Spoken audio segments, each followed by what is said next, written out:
नमस्कार, मैं डॉक्टर अमिताभ सिंह एक बार फिर सीपीसी के एक नए topic attachment of property before judgment के साथ आपके समक्ष उपस्थित हूं। सामान्यतः जब किसी मुकदमे में प्लांटिफ अपने फेवर के सारे आर्गुमेंट्स को, अपने फेवर के सारे ग्राउंड को इस्टेब्लिश कर देता है तो कोर्ट ऑफ लॉ उसके फेवर में ऑर्डर और डिग्री जारी करती है। इस डिग्री को हासिल करने के बाद प्लांटिफ ऑर्डर 21 में बताए गए तरीकों का इस्तेमाल करके उस डिग्री का एग्जीक्यूशन कराता है। लेकिन ऑर्डर 38 रूल 5 से 13 ऑर्डर 38 रूल 5 से 13 एक अलग विषय की बात करता है, जो यह कहता है कि अगर रूल 5 ऑर्डर 38 के बताए ग्राउंड्स पूरे हो रहे हैं तो कोर्ट ऑफ लॉ जजमेंट देने के पहले भी वो जो सब्जेक्ट मैटर है उस केस का इमूवेबल प्रॉपर्टी उसको अटैच करने के ऑर्डर इशू कर देगी। तो यहां इस लेक्चर में देखेंगे कि आखिर ऑर्डर 38 रूल 5 में वो कौन से ग्राउंड हैं, जिन ग्राउंड्स के वो अगर डिफेंडेंट पूरा करता है तो प्लांटिफ के फेवर में ऑर्डर इशू हो जाएगा attachment of property before judgment का।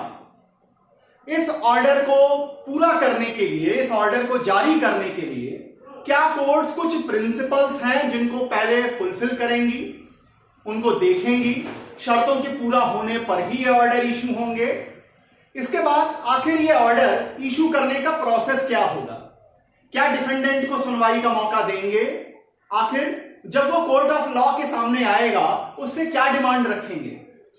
इसके बाद अगर अटैचमेंट के ऑर्डर इशू होते हैं तो अटैचमेंट का प्रोसेस क्या होगा। अटैचमेंट के ऑर्डर इशू होने के बाद अगर अटैचमेंट डेट के पहले से किसी और आदमी का, किसी और व्यक्ति का उसी इमूवेबल प्रॉपर्टी पे कोई क्लेम है, उस क्लेम को कैसे सेटल करेंगे, ये इसमें आएगा। रूल 9 ये बात करेगा कि अटैचमेंट ऑर्डर इशू कर दिया गया, किन सर्कमस्टांसेस में इसे कोर्ट विड्रॉ कर सकेगी। रूल 10 थर्ड पार्टी क्लेम को डिस्कस करेगा। रूल 11 ये बात रखेगा कि आप कोर्ट ऑफ लॉ ने अटैचमेंट ऑर्डर इशू किए इमूवेबल प्रॉपर्टी के, अगर उस मुकदमे में प्लांटिफ के फेवर में आगे चलकर डिग्री इशू हो जाती है, वो मुकदमा जीत जाते हैं, तो क्या एग्जीक्यूशन जब प्लांटिफ कराने आएगा फिर से वो अटैच की हुई प्रॉपर्टी अटैच करनी होगी। और रूल 12 ये बात रखेगा कि क्या कुछ ऐसी भी प्रॉपर्टीज हैं जिन्हें एग्जम्पशन मिला हुआ है इस अटैचमेंट के ऑर्डर से। और सबसे बाद में अगर प्लांटिफ ने इनसफिशिएंट ग्राउंड के ऊपर ये ऑर्डर लिया है तो उनकी लायबिलिटी बनेगी डिफेंडेंट को कंपनसेशन देने के लिए। तो बात शुरू करते हैं ऑर्डर 38 रूल 5 से 13 attachment of property before judgment. सामान्यतः किसी भी मुकदमे में प्लांटिफ अपने एविडेंसेस के जरिए जब अपने बेसिक आर्गुमेंट्स को, अपने दावे को इस्टेब्लिश कर देता है तो उसे डिग्री मिलती है। लेकिन कुछ ऐसी सर्कमस्टांसेस होती हैं मुकदमे के दौरान ही कि जब कोर्ट ऑफ लॉ को यह लगता है कि अब डिग्री तक का इंतजार करना बेकार होगा, डिग्री तक जाने के पहले ही हालात ऐसे हैं कि मुकदमे का जो सब्जेक्ट मैटर है, जो इमूवेबल प्रॉपर्टी है, उसको प्रिजर्व करना बहुत जरूरी है। ऐसे सर्कमस्टांसेस में कोर्ट ऑफ लॉ को एक एक्स्ट्रा ऑर्डिनरी पावर दिया गया है, एक कोएर्सिव मीजर का पावर दिया गया है, जिसे attachment of property before judgment कहते हैं। रूल 5 ऑर्डर 38 ग्राउंड्स की बात करता है। ऐसे कौन से ग्राउंड होंगे जो अगर डिफेंडेंट के साइड में दिखते हैं, अगर डिफेंडेंट का बिहेवियर ऐसा दिखता है, उनके काम करने का तरीका ऐसा नजर आता है, तो court of law order issue करने का प्रोसेस स्टार्ट करेंगे। तो वो ग्राउंड है नंबर 1, 2 ग्राउंड्स यहां पर हैं। नंबर 1 कि डिफेंडेंट प्लांटिफ को मिलने वाले फ्रूट्स को डीले या उस फ्रूट्स को रोकने के लिए, डिस्टर्ब करने के लिए, उस डिग्री के प्रोसेस को ऑब्स्ट्रक्ट करने के लिए, डिले करने के लिए, या तो जो सब्जेक्ट मैटर है सूट का, जो इम्मेबेबल प्रॉपर्टी सब्जेक्ट मैटर है, उसको कोर्ट की लोकल जुरिडिक्शन से हटा चुका है या हटाने वाला है। नंबर सेकंड, वो उस प्रॉपर्टी को डिस्पोज कर चुका है या डिस्पोज करने वाला है। और ये हटाना और डिस्पोज करना या इसकी तैयारी करना जिस प्रोसेस में वो है, इसका इंटेंशन प्लांटिफ को जो फ्रूट मिलने वाला है डिग्री के जरिए, उसको डिले करना है, उसमें ऑब्स्ट्रक्शन क्रिएट करना है, प्लांटिफ को मिलने वाले राइट्स को रोकना है। अगर ये दो शर्तें पूरी हो जाती हैं, एक कि वो डिफेंडेंट उस प्रॉपर्टी को कोर्ट की लोकल जुरिडिक्शन से आइदर रिमूव कर चुका है या करने वाला है, डिस्पोज कर चुका है या करने वाला है, और ये डिस्पोजल और रिमूवल के पीछे जो इंटेंशन खड़ा है वो प्लांटिफ को मिलने वाले फ्रूट्स को डिले या ऑब्स्ट्रक्ट करना है, जो डिग्री मिलेगी उसके एग्जीक्यूशन को ऑब्स्ट्रक्ट करना है, उसको डिले कराना है, तो court of law attachment of property before judgment का प्रोसेस लेकर आगे चलेंगे। अब बात उठती है कि क्या प्लांटिफ सिर्फ एक एप्लीकेशन लेके चला जाएगा और कोर्ट ये ऑर्डर इशू कर देगी? तो इसका उत्तर है नहीं। यहां पर कुछ प्रिंसिपल्स बताए गए, जिन प्रिंसिपल्स को 3 हिस्टोरिकल केसेस में, Calcutta high court, Gujarat high court और इसके बाद सुप्रीम कोर्ट ने रीअफॉर्म किया प्रिंसिपल्स को, जिनको कोर्ट ऑफ लॉ को पूरा करना होगा attachment of property before judgment का ऑर्डर देने के पहले। क्या है वो प्रिंसिपल्स? पहली केस आती है 1951 में। केस रहती है कलकत्ता हाई कोर्ट में, जस्टिस रहते हैं जस्टिस सिन्हा।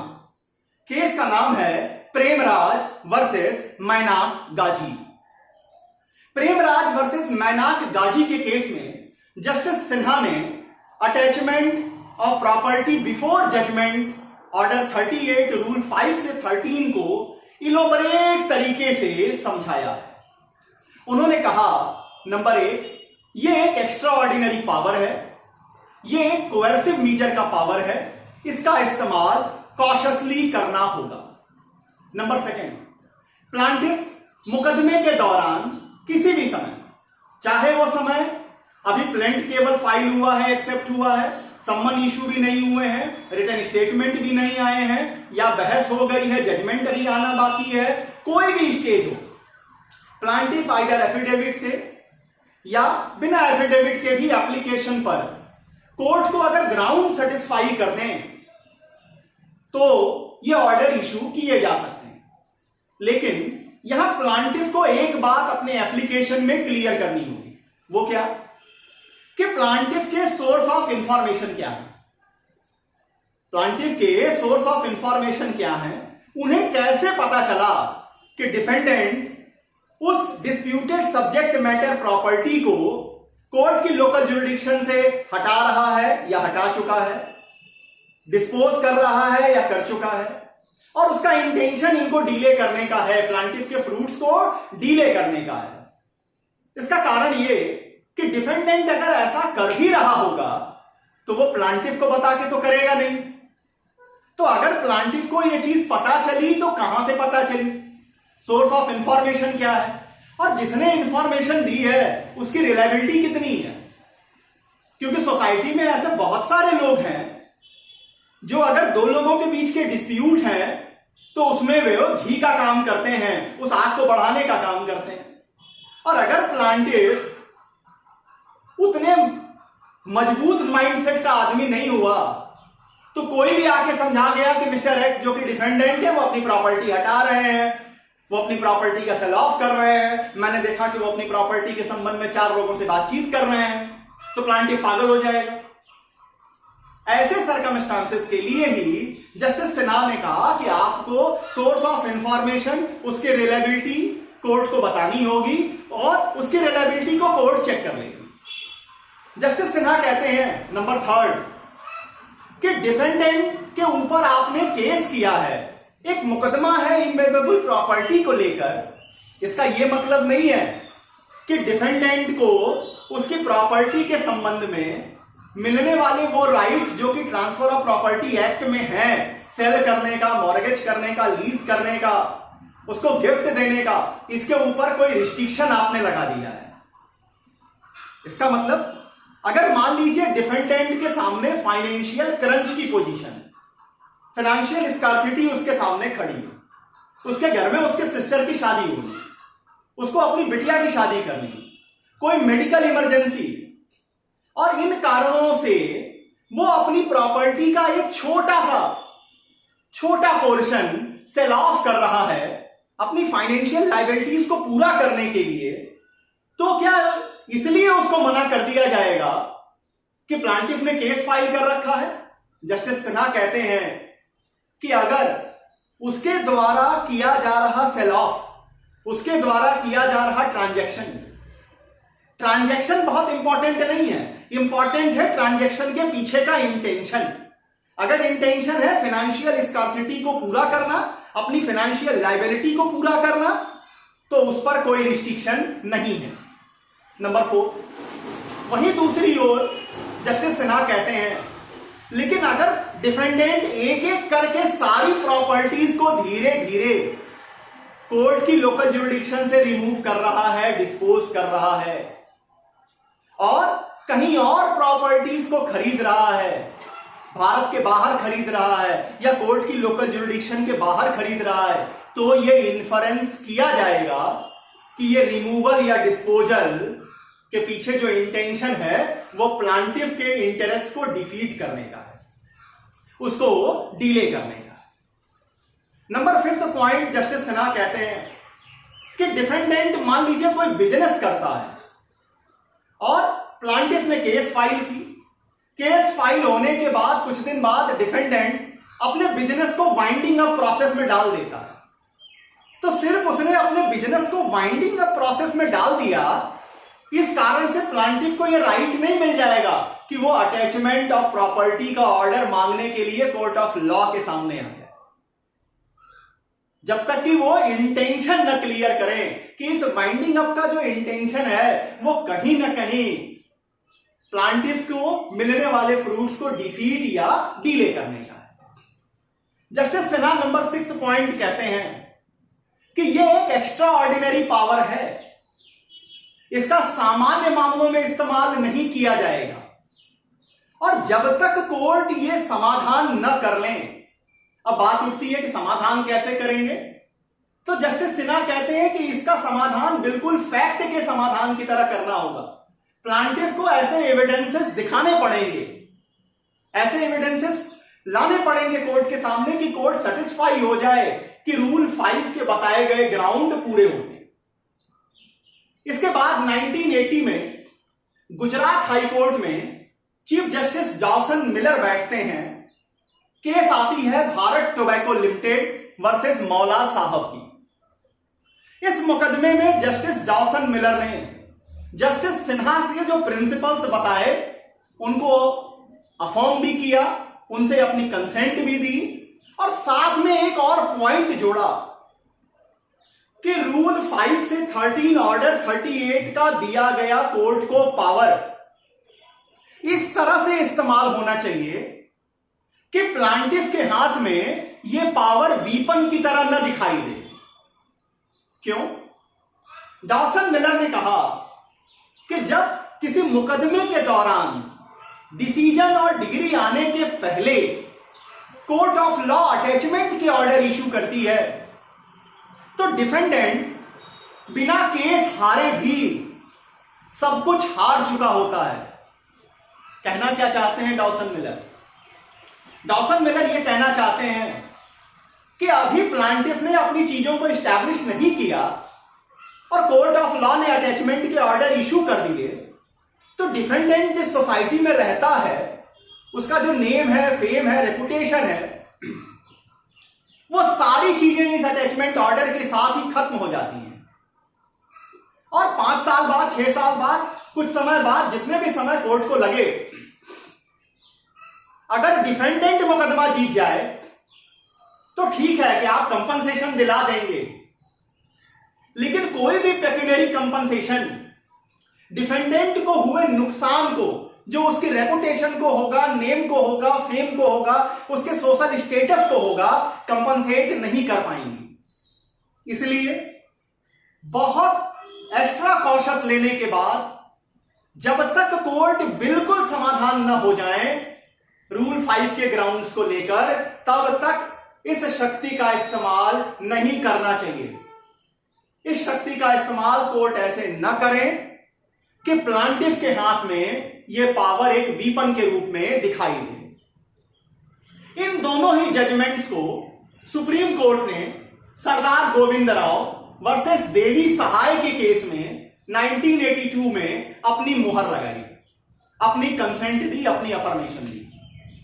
उन्होंने कहा कि सारे प्रिंसिपल्स जो जस्टिस सिन्हा ने बताए, डाउसन मिलर ने जो एक नया पॉइंट जोड़ा, ये सारी चीजें कोर्ट ऑफ लॉ को पूरी करनी जरूरी है। यहां पर हमें दो चीजों में बैलेंस को देखना होगा। नंबर एक तरफ प्लांटिफ है, जिसके फेवर में अगर डिग्री आएगी तो कोर्ट ऑफ लॉ की यह भी जिम्मेदारी बनती है कि इस डिग्री का एग्जीक्यूशन हो और उसे फ्रूट्स पूरी तरह मिले। वहीं दूसरी ओर केवल प्लांटिफ्स के विम्स और कैप्रीज को पूरा करने के लिए अगर ये ऑर्डर इशू कर दिए जाएंगे डिफेंडेंट के खिलाफ, तो डिफेंडेंट का जो मान मर्यादा इज्जत है समाज में, ये खतरे में रहेगी। इसलिए कोर्ट ऑफ लॉ की जिम्मेदारी सबसे ज्यादा होगी। तो ऑर्डर इशू करने के पहले इन प्रिंसिपल्स को कोर्ट ऑफ लॉ को पूरा करना होगा। अब रूल 6 आता है कि आखिर प्रोसेस कैसे होगा। तो अगर प्लांटिफ ने ये कोर्ट ऑफ लॉ में स्टैब्लिश कर दिया रूल 5 के बताए ग्राउंड्स को कि डिफेंडेंट उस सब्जेक्ट मैटर जो डिस्प्यूट का है उसको आइदर रिमूव कर चुका है या करने वाला है, डिस्पोज कर चुका है या करने वाला है कोर्ट की लोकल जुरिडिक्शन के बाहर, और उसका इंटेंशन प्लांटिफ को मिलने वाले फ्रूट्स को, डिग्री को, एग्जीक्यूशन को डिले और ऑब्स्ट्रक्ट करने का है, तो court of law order issue करेगी डिफेंडेंट को, उन्हें अपने सामने आने के लिए कहेगी। डिफेंडेंट जब कोर्ट ऑफ लॉ के सामने आएगा तो कोर्ट ऑफ लॉ उनके इस ट्रांजैक्शन के लिए, उनके इस डिस्पोजल, रिमूवल या उसके अटेम्प्ट के लिए उनसे कारण पूछेगी, और अगर वो लेजिटिमेट कॉज बता देते हैं मामला यहीं खत्म हो जाएगा। लेकिन अगर वो लेजिटिमेट कॉज नहीं बता पाते हैं तो कोर्ट उनसे सिक्योरिटी की डिमांड करेगी कि भाई प्लांटिफ का दावा 1 लाख रुपए का है, आप हमें 1 लाख रुपए की सिक्योरिटी दे दीजिए।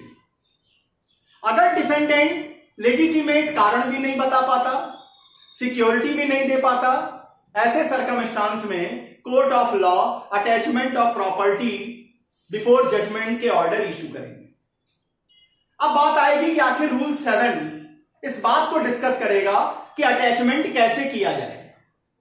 तो रूल 7 कहता है कि अटैचमेंट का वही प्रोसेस होगा जो एग्जीक्यूशन में किसी डिग्री को एग्जीक्यूट करते समय प्रॉपर्टी के अटैचमेंट का होता है। रूल 8 उस सर्कमस्टांस को डिस्कस करता है कि अटैचमेंट डेट के पहले ही उस प्रॉपर्टी पर किसी तीसरे आदमी का क्लेम खड़ा है, उसका दावा बनता है।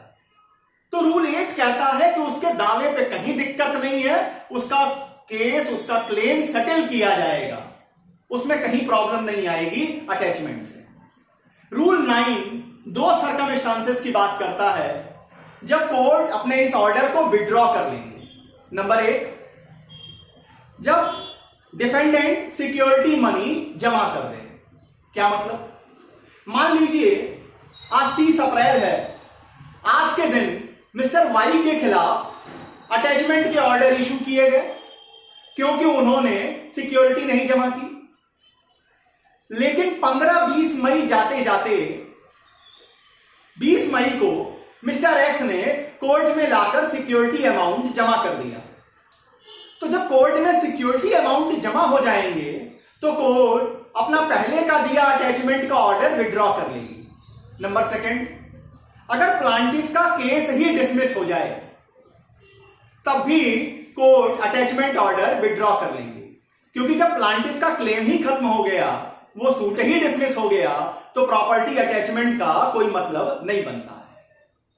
रूल 10 थर्ड पार्टी क्लेम्स की बात करता है। थर्ड पार्टी मींस जो इस मुकदमे के पक्षकार नहीं है, उनके क्लेम्स के सेटलमेंट पर इस अटैचमेंट का कोई इफेक्ट नहीं होगा। रूल 11 एक स्पेसिफिक सिचुएशन की बात करता है कि जिस मुकदमे में जिस सब्जेक्ट मैटर इमूवेबल प्रॉपर्टी को आपने जजमेंट के पहले अटैच किया, वो मुकदमा अगर प्लांटिफ जीत जाए तो क्या जब वो एग्जीक्यूशन मांगने आएगा तो फिर से उस प्रॉपर्टी को अटैच किया जाएगा? इसका उत्तर है नहीं।